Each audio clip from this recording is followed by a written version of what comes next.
Capítulo 17. En la cárcel por segunda vez. Pero aún en la cárcel el Señor estaba con él, y no dejó de mostrarle su amor. Hizo que se ganara la confianza del guardia de la cárcel, el cual puso a José a cargo de todos los prisioneros y de todo lo que allí se hacía. Como el Señor estaba con José y hacía prosperar todo lo que él hacía, el guardia de la cárcel no se preocupaba de nada de lo que dejaba en sus manos. Génesis 39, del 21 al 23. Desde que salí en libertad de la prisión, en enero de 1988 hasta mediados de 1991, las iglesias por toda China nos invitaban a predicar el Evangelio. El Señor me usó para proclamar su palabra en muchas zonas remotas y muchos pecadores se entregaron a Cristo. Desde la mañana hasta la noche estábamos tan ocupados que apenas comíamos. Nos levantábamos temprano para pasar tiempo con el Señor y después trabajábamos con diligencia todo el día predicando, enseñando y viajando antes de caernos rendidos en la cama alrededor de la medianoche. Antes del amanecer del día siguiente estábamos en pie, preparándonos para repetir todo el proceso de nuevo. En las pocas ocasiones que regresábamos a casa teníamos que trabajar bastante en los campos y esforzarnos por llevar a cabo las muchas tareas que habían quedado pendientes durante nuestra ausencia. A principios de 1991, el Señor me advirtió mediante Apocalipsis 2 del 3 al 5. Has perseverado y sufrido por mi nombre, sin desanimarte. Sin embargo, tengo en tu contra que has abandonado tu primer amor. Recuerda de dónde has caído. Arrepiéntete y vuelve a practicar las obras que hacías al principio. Si no te arrepientes, iré y quitaré de su lugar tu candelero. Me encontraba agotado en el ministerio.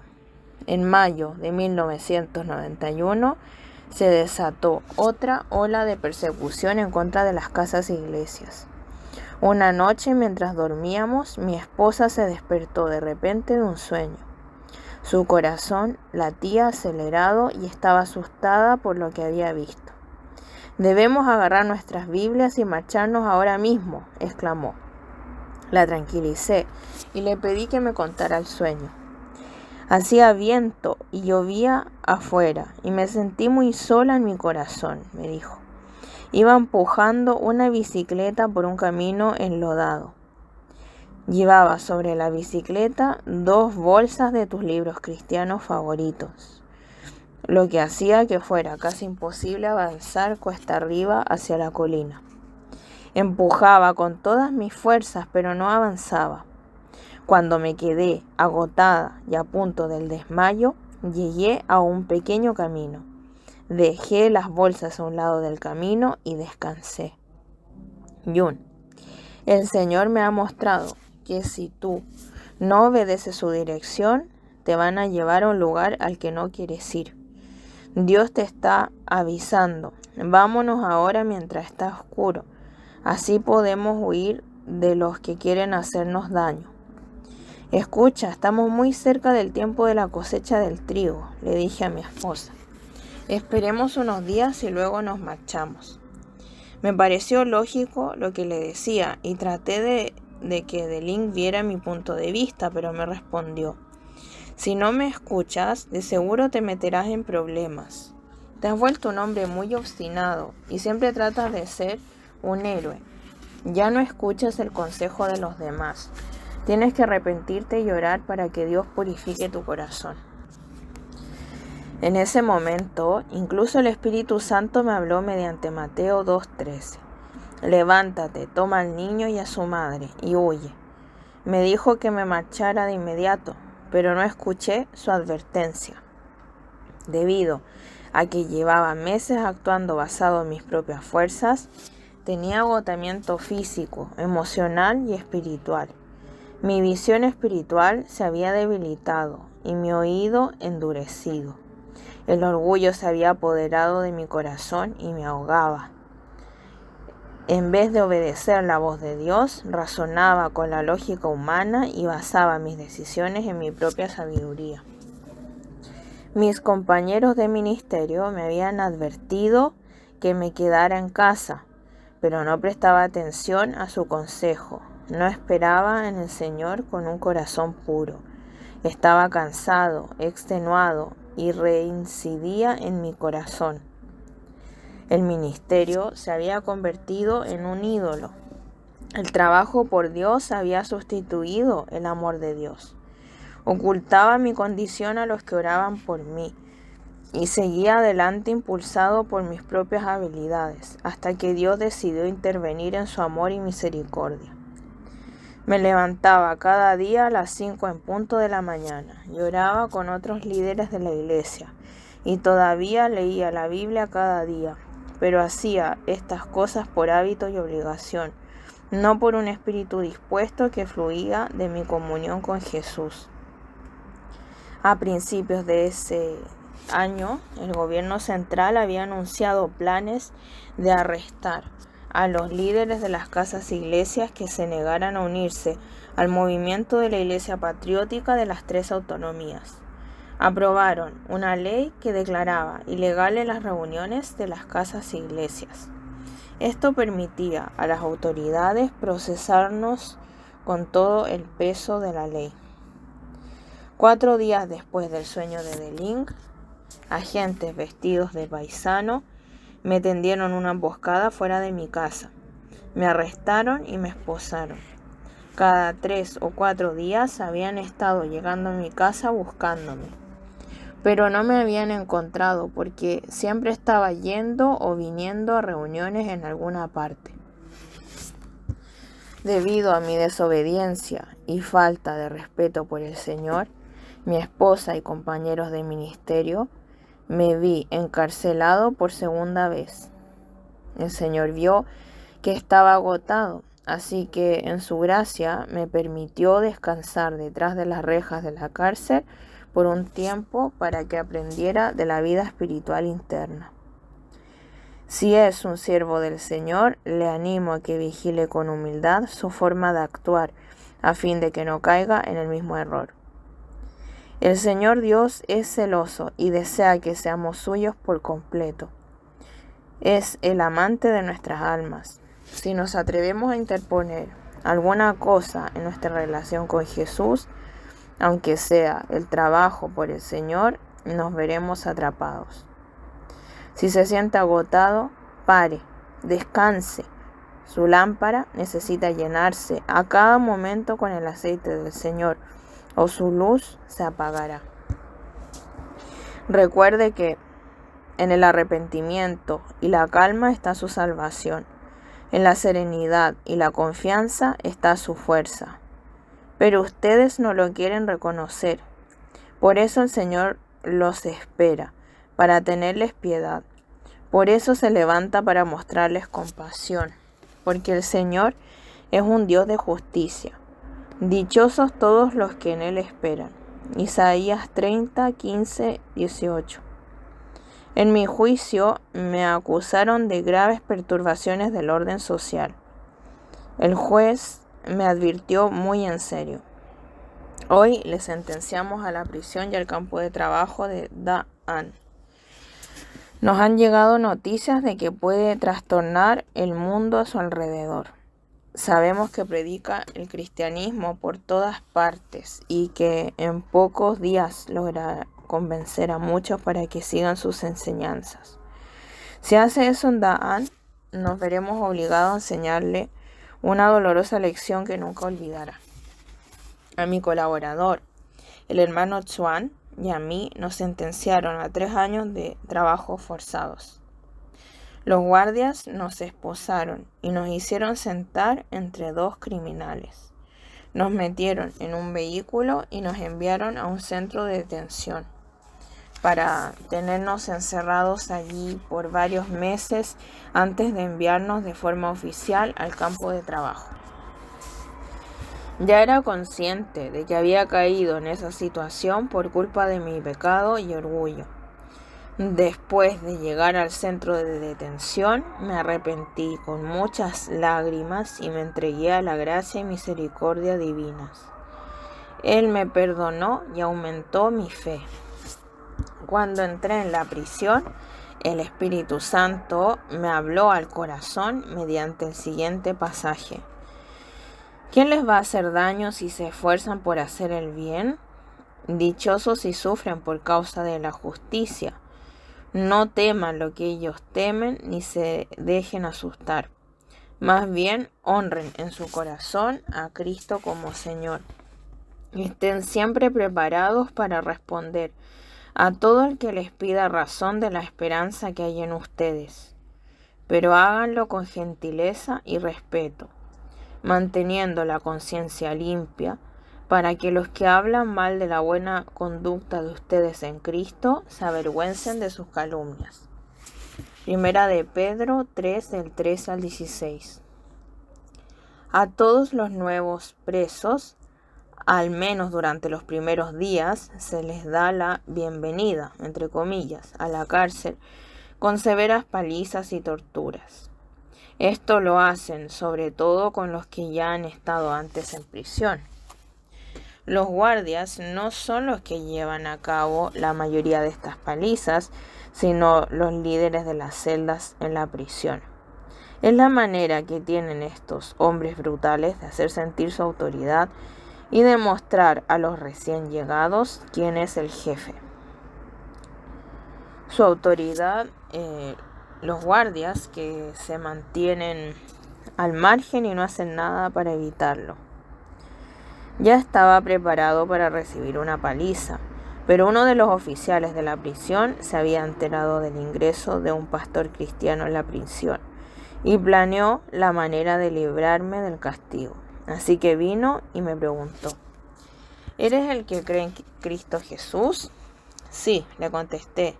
¿Y usted cree en Jesús? Toda mi familia cree, pero yo no, respondió. Usted es la cabeza de la familia, le dije.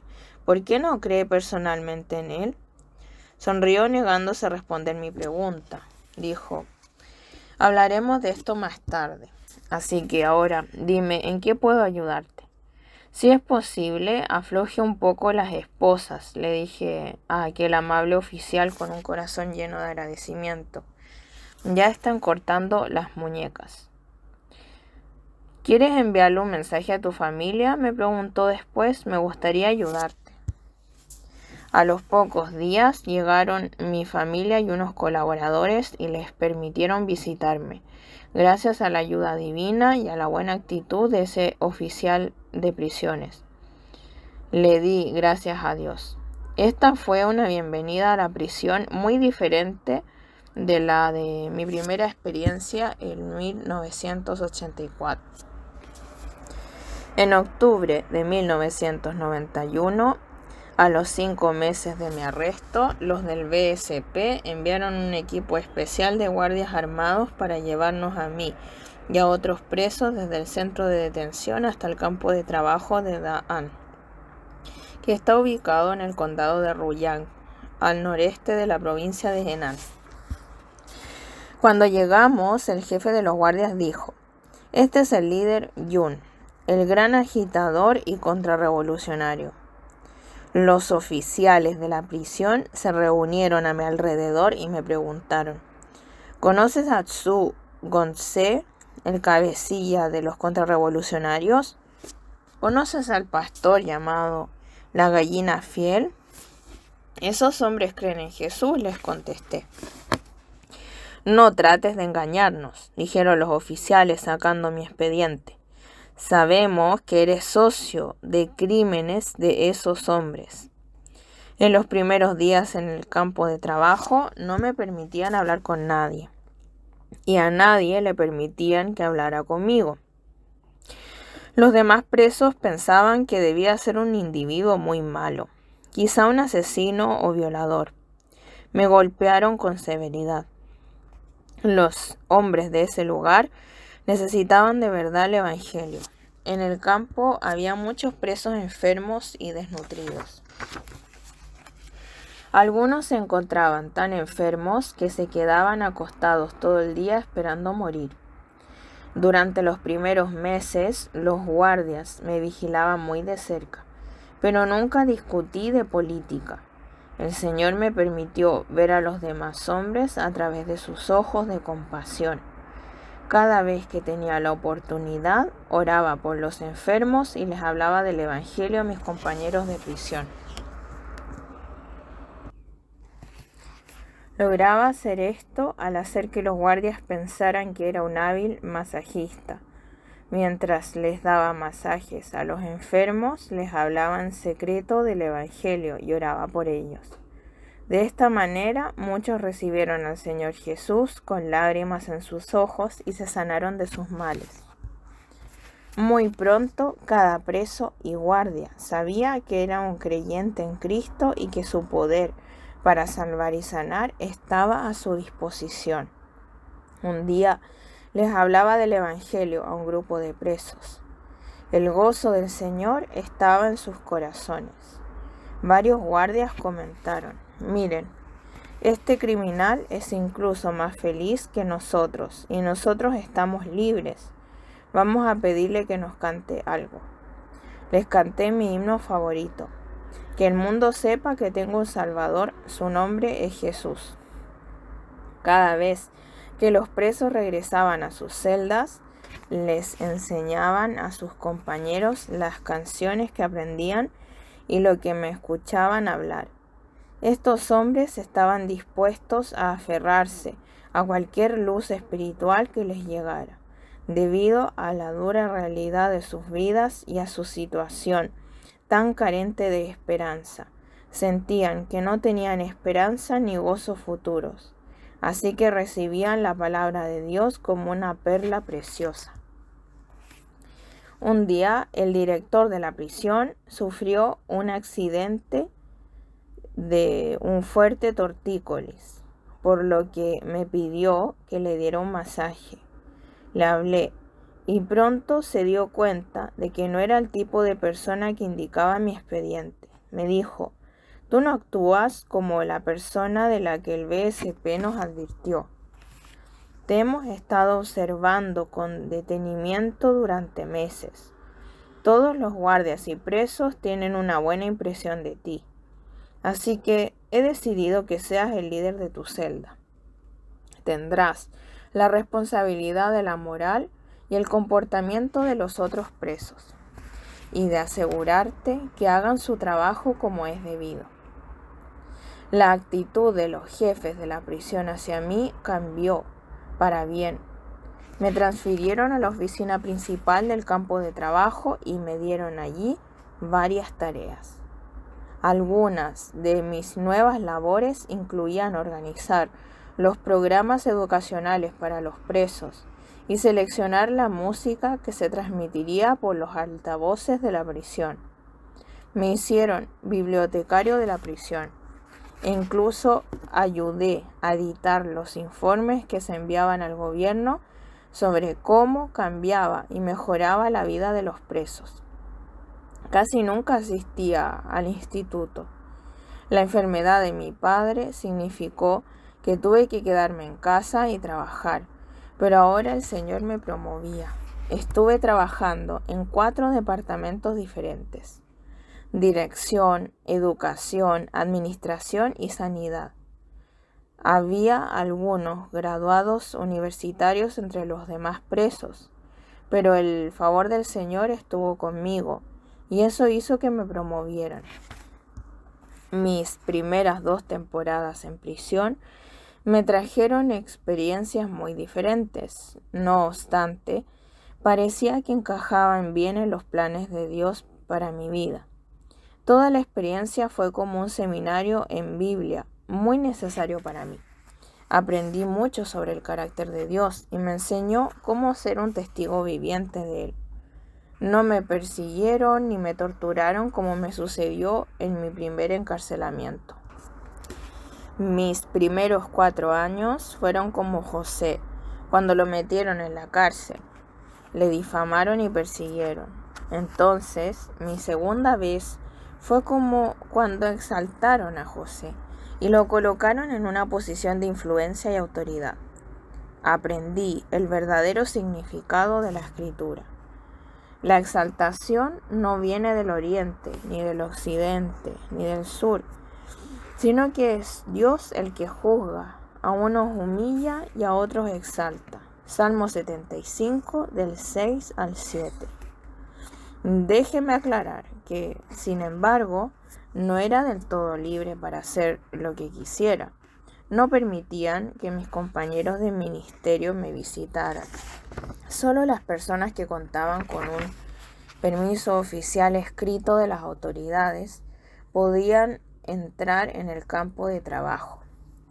A muchos de mis hermanos en la fe los perseguían las autoridades en ese tiempo, por lo que no podían arriesgarse a visitarme.